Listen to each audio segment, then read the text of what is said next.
Let's see how the stitching is formed. I'm moving the machine by hand, so perhaps follow the threads. So we do have here, this is the lower looper, the lower hook that moves towards the right. This is the upper one that moves towards the left, and you can tell these are the two needles, the right and the left.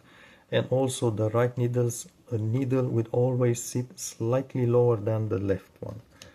So this is normal. Let's try to spin it by hand and just adjust the zoom.